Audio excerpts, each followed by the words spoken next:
Yeah, hi everyone. Live session basically on CET exam.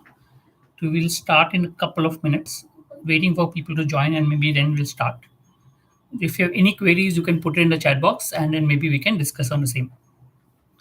So I'll wait for a couple of minutes for students to join, and then maybe we can start with CET. CET is happening after a long time. September, quite delayed as far as the exam is concerned. So we need to look at what and how. So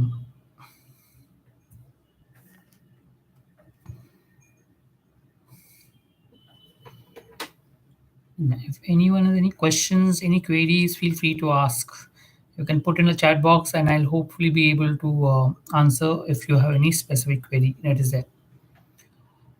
So I think you all have got the admit cards today, is what I believe. So, okay. So students are joining? Yeah. So basically any queries, anything that you want to ask, put in the chat box and I will try to answer your query as far as possible. Um, and maybe in the first 10 minutes is what I'll speak with regards to prepare what to do in the last few days and what to expect as far as the CT is concerned. And then maybe let's talk about general aspect about it. Okay, let's start with maybe talking about specifically the CET examination, how it's going to be, what it's look, the pattern is going to be similar like before. There's no great change in pattern. There was only once where the CT was very haywire when someone new conducted a paper and the paper was very very easy. Otherwise, if you look at CT pattern has been normal, usual, and it is expected to be the same. Right? It is not expected to change as far as the pattern is concerned. So I don't see a problem with regards to pattern. Where changes do happen is to some extent in terms of the weightage for different questions. That is one aspect where it is different. So sometimes you'll have a little high weightage for logic, okay, in terms of puzzles. Okay, sometimes you'll have high weightage for puzzles in the logic section. Sometimes you'll have less. That's one small change is there. The major change that people feel in the CT examination is the difficulty level of the examination. So that creates a lot of pressure. So when the difficulty level could be high, difficulty level could be low. And if you're not prepared for the difficulty level, then you may come under stress and there could be a problem. So what you need to do as far as the exam is concerned, be open-minded as far as the difficulty level of the exam is concerned. I mean, don't try to predict the paper is what I normally recommend. So when you're going for the exam, don't try to predict the paper. Go for the exam with a very open mind and try to go about it. I will release a series of videos that will help you with regards to being prepared both mentally as well as what you need to do in the last few days. I'll release the videos that will help you. But anyway, okay. Let's take a few questions maybe and then maybe I'll further talk about how to prepare, what to prepare. Weak in RC, but grammar is good. So is it advisable to even look at RC while solving? No, you can skip RC. As a matter of fact, maybe if you're really weak in RC and as long as you're not aiming for top college, you can always go to the question and answer. Only if you have time in the end, just glance to the answers. Maybe the first para, just understand what the RC talks about, the last para, and try to answer the question. That's one good way of trying to solve RC. So when you're under time pressure, need not read the whole RC. The RC could be quite long. First few lines and the last few lines will help you to understand the RCs and answer the question. You need to look at the short. So wherever areas where you are weak at, okay, try to not spend too much time on it. Okay, you need to go fast on it. You need to identify areas where you can get marks and try to get marks in those areas. And areas where you don't get marks, try to go fast as that. So as I said, RCs, if you feel that you're weak at RCs, just read the first few lines, last few lines, understand the passage overall, and just go to answer the question. It's one way that you can go about it. Also, in the 15 question RCs, which are there, are a few questions which are normally antonym synonyms, where you don't even have to maybe read the RC, right? I tend to hurry in the paper. I don't see a problem in hurrying in the paper because CT exam is a speed-based exam and you need to hurry. Okay. But yeah, accuracy is low. Go back and identify. Normally, what you do in a paper, and this is a very important thing. Now, when you hurry in some parts of the paper, okay, you may go wrong. Okay, accuracy may drop. Any other parts of the paper, when you hurry, accuracy may not drop. And just to give you an example, when I used to go about the CT exam earlier, I realized that my accuracy in verbal section did not drop if I go fast. I mean, it was anyway low, but if I had anyway gone fast, the accuracy did not drop. The accuracy remained the same. So I could go fast in the verbal section, okay, and still not drop my accuracy. Whereas in other areas, I realized if I go fast, my accuracy goes down, which means you need to look at sub areas where in which part your accuracy goes down and which part your accuracy does not go down, and accordingly plan and strategize the paper. That is what is important. The strategy part of the paper becomes very important, and that's where it could help. Okay. What is the pattern of the paper? It's likely to be same as last year. I would not know exactly how it could be a small changes, but there is not expected to be any drastic change. So it is likely that the paper is similar to that of last year. Okay. That's what you go about it. Which section should we attempt first generally? Again, a very varied question. I normally used to attempt, when I go to the exam, I prefer my strong areas first because that's where I get marks. And in the weak area, even if I go fast in the end when I'm tired, even if I get less marks, I'm fine with it. So my focus area is to get as many marks as possible in my strong area. Also, one more reason is even if I put my verbal in the end, my accuracy does not drop. So that's where I am okay with it. But yes, it could vary from person to person. I'm assuming that you've written enough mocks to hopefully understand, what works for you, what does not work for you, and that should hopefully help you to improve as far as possible. Weak in abstract reasoning, please practice. Abstract reasoning is the easiest thing to improve your accuracy on. Take up a lot of questions on abstract reasoning and just keep on practicing. That should hopefully help you to improve. I mean, one of the easiest thing, if you look at last few days, if I'm not prepared anything, what should I do? Abstract reasoning. That's the easiest thing to improve. It's like just practice a lot of abstract reasoning, you'll automatically improve. I mean, at 20 out of 25 marks is not very difficult to get if you have practiced enough. So focus on abstract reasoning and try to work on that. That should hopefully help. How to improve decision making during mock, like if paper is tough or easy, how to improve reaction. Don't predict the paper, Aniket. We don't know how the paper is going to come, and a lot of people are going to. I'm going to release a video on this particular aspect as well. But my suggestion is when you're going for the exam, go carefree and don't try to predict the paper. I mean, I don't know what is going to be cut off. I mean, there have been cases where the cutoff for Bajaj has been less than 115 people have got admission to Bajaj. And there have been cases where even if you score 160, people didn't get into Bajaj.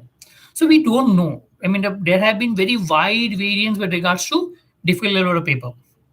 So in that case, it is possible that even if you score 120, you may get into Bajaj because the paper is tough. It is also possible that you might score 150 and not get into Bajaj because the paper is easy. So difficult to say. Don't try to predict the paper is what I would say as far as the exam is concerned. Be a little carefree and try to go for the exam. That is what will help you the most. Okay, and that is what you can go about it. Look, right now in the last few days, Shubhankar, is very difficult to scale up your scores. And I'm not saying your scores will not improve. I'll release a video in terms of what could help you to improve your scores and what not. But I don't think that if you've already practiced a lot, practicing further will help you improve your score. Yeah, if you have not practiced, then yes, if you practice more, then your scores will improve. But if you already practiced a lot, formulated a lot of strategy, etc., then more practice will help you to some extent, but not more. My suggestion is in the last few days, try to go to your previous mocks. So that is what will help you to understand where you are going wrong. I mean, look at the papers where you scored less. Look at the papers where you scored more. Find out what works for you, what does not work for you. Analysis of the previous mocks is the best way to prepare as far as the exam is concerned in the last few days. To focus on analyzing the previous mocks. That is what is going to benefit you more or less. So start with that. Last four mocks, my scores are not improved. It will not, I mean, scores don't improve because if scores keep on improving, you will score more than 250. I'm just kidding, but I'm just saying that don't expect the scores to always improve. We don't know how the exam will be. There is a high chance that in the exam your scores may actually jump, possible, or there's a chance that the score may actually go down also. It lot in the exam depends on psychology. I mean, you don't know how it works. It's like a 2.5 hours papers. You start the examination and you will not even realize when the paper is in because it's a quite stressful situation, actual examination, you're stressed, oh, if I do go wrong and I'm going, all that comes into picture. It's important for you to relax in the examination and do your best. Have a strategy in place and work on that. That is what will help you most. Okay. Uh, can we score 140 without doing RC? Possible. But if you're aiming for Bajaj, I would not recommend to leave any topic option. You may skip RC or keep it for the end. That is always there. That is part of your strategy. But not to leave any particular section completely normal. Not following it. I have 20 marks left. It's okay. If you have 20 marks left, you can't do anything. There's no point. Okay, one mistake that people do, which I think I've released a video, whatever it is, or will release. Don't saturate yourself by writing mocks every day. Some, if you have a lot of mocks remaining, don't keep on writing mocks. It doesn't make sense because you'll only saturate yourself. I mean, and you don't want to go in the examination, the CT exam, with burnt out. I mean, completely stressed and unable to think as far as the exam is concerned. You would want to go for the exam with a quite free mind and etc. So don't, even if you have a lot of mocks left, don't try to keep solving all the mocks. Maybe you can pick up a few questions or areas which you want to practice from those mocks and practice. That's what you can do. But avoid solving too many mocks. I mean, solve mocks, especially if you have not solved too many mocks, then you can solve mocks. But avoid solving a mock a day. It doesn't help. I mean, one, focus more on analyzing your previous mocks than writing new mocks, because your previous mocks will help you to learn more about where you are and how you to improve than maybe solving new mocks. New mocks may not be great benefit because you'll end up doing the same mistake, you'll end up doing the same score unless you want to try out some new strategy or new thing. I mean, you can do. Obviously, keep solving mocks. I'm not saying no. It helps to keep in touch, but don't saturate yourself or don't burn yourself out. It will not help on that. Okay. Uh, Scores fluctuate, yes, definitely, because the papers could be tough or easy. As I said, we don't know the difficulty level of the actual examination. And since we don't know the difficulty level of the actual exam, the scores may actually fluctuate. It may go up or it may go down. So I'm not saying no, but yes, we will come across with things and videos that will help you prepare. My suggestion is please go to the videos that I'm putting every day. I'm putting one video every day, just putting what is required for you to help you understand what the importance of a paper is. Three things I told in the first video of mine. One is solve mocks. Second is analyze the previous mocks. Third is do reading. Reading, I feel, is important, and that is what will hopefully help you. Read a lot, and that is what best approach to solve or leave the question. I mean, if you don't know, mark some answer and move forward. That's what you can do. So there's no particular approach for that. It is a speed-based test. Don't too much overthink on the paper. नहीं आता है mark करो आगे जाओ. Simple as that. I mean, don't even overthink about a particular paper or a particular question. If you're not getting a few answers, don't think it's the end of the world. It's not. Okay, work on that.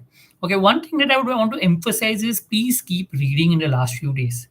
I mean, what I've realized from my a lot of past experiences, reading not only helps you in your mathematics section, but or in the English section, but helps you in across the paper.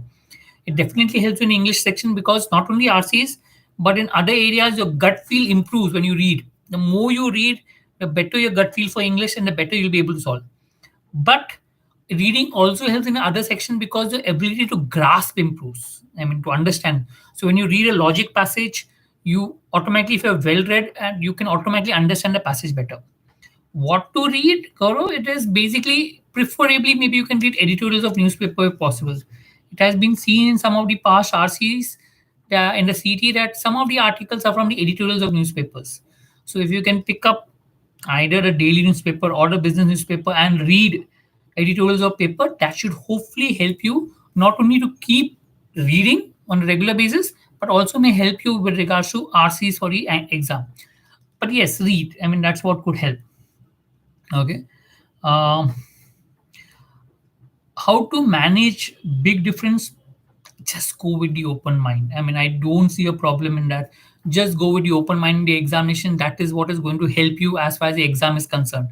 Don't try to stress yourself as far as possible, right? So go with the open mind. The more the open mind you are, the better you will perform as far as the exam is concerned. Okay. So just to till the questions come, just to elaborate and to focus on what it is, learn to prioritize a paper know where you're getting your marks from and try to get those marks. But in the examination, if the area where you're getting marks are tough, please learn to leave. Don't try to. One very common mistake with a lot of good students is that ego issue. Oh, I am good in logic, so I should solve the logic. That happened. I mean, I remember in one of the exam there was a. I'll tell you a couple of cases of logic. One of the exam there was a 3 or 4 question logic set. I don't know if it was a mistake or not, but some of the students came out and said, I think there's a mistake, we couldn't solve the questions. And we wasted a lot of time on it. Simple logic. If you didn't know the question, leave it. There's no point breaking your head and saying that, oh, let me get. They wasted 7, 8 minutes on a question on 3 or 4 questions. It does not make sense at all. There is a possibility that the question could be wrong. I mean, there are questions wrong in the CAT paper. Why can't it be wrong in the CET paper? So if you're stuck, move ahead. Let's be very clear with that. Have a proper strategy and move ahead. It is possible. There was also one more time when there was a 10 question logic set. And people wasted a lot of time on saying, oh, my strong area is logic, I have to solve it. And they realized that the whole set was unsolvable, but they kept wasting time on it. In the end, it went bad. Avoid ego issues, specifically with CET. Avoid ego issue. Don't say I have to solve it. Nahi aata hai, move ahead. That is what the best thing that you can do as far as the exam is concerned. The moment you have an ego issue with the aptitude examination, you will lose. Let's be very clear. I have never been able to master aptitude examination, but what I realized is if you feel that you are better in the examination, the high chance that you will suffer after the exam, right? So don't worry about it. Okay, my exam is on 18, so should I keep giving mock till 17? You can. As a matter of fact, try to look at people who have given in before slots and see the type of questions and try to work on that. But don't try to predict the paper. There is always a variance in difficulty level of across the sections. It's not at the same paper. Also, from what I have found out is it's not necessary that there is a, you know, what to say, standardization of scores. Just go and write the examination, come out. That's what you can do. Okay, so that's what you need to focus on. You can't master a topic, not possible as such. So okay, so go about when the examination, just relax. Don't try to worry too much about it. Just go to the videos that I'm past few days, and that I believe should be sufficient in terms of helping you to, you know, understand your mindset as far as the exam is concerned. So I will try to put the videos still before the CAT so that you know what to do and how to go about it, right? And if the pattern changes, the pattern, if what happens if the pattern changes, I'm not saying no pattern cannot change, but don't try to think too much about it. Okay. Hi, yes, great to see you. I hope you're doing great in college. Yeah. So yeah, don't. If the pattern is different from everyone. As I said, the same logic applies. If you are able to answer the question, answer and go ahead. If you're not able to answer the question, skip and go ahead. That is what you go about it. Tukka strategy for CT, again, I'm making a video on it. I've already made a video before on it, but I don't think you should worry too much on Tukkas. So I know there are a lot of questions on Tukkas, but if you're aiming for a top college, you will not have too many Tukkas to, you know, mark. And don't waste time on it. I mean, there are a lot of strategy that look at this and look at that and try to get the answer, but you'll end up wasting the time. And at time that you waste on those Tukka strategy, as might as well solve few more questions and get the answers. But anyway, we will come across it and I'll make a video on that, and hopefully it should help you with regards to your preparation. Okay, so if you're not able to solve anything, skip. If you're able to solve it, go ahead with it. That's what I can go about it. Okay, last few days to stretch your score for 10 to 15 marks. It will not happen with preparation. I'll release a video that will help you think in next 2 3 days. This is the right time. This is not the right time for me to discuss that. The right time for right information, and I will release a video that will help you to understand how maybe you can improve your scores by whatever 10 marks, 15 marks. But yes, not necessary by preparation. Okay, fine. So great. We will wind up out here and see you. Okay, again maybe in the future sessions. Right. Go to the videos. Hopefully, it should help you as such. Yeah. Good day and see you. How many mocks you take before the exam? Maybe around 2 to 3 mocks is what you can go about. I mentioned that in the videos that you can go. So go about it. Yeah, hi Ankita, good to see you. Yeah, and perfect. So good day and see you in the next session.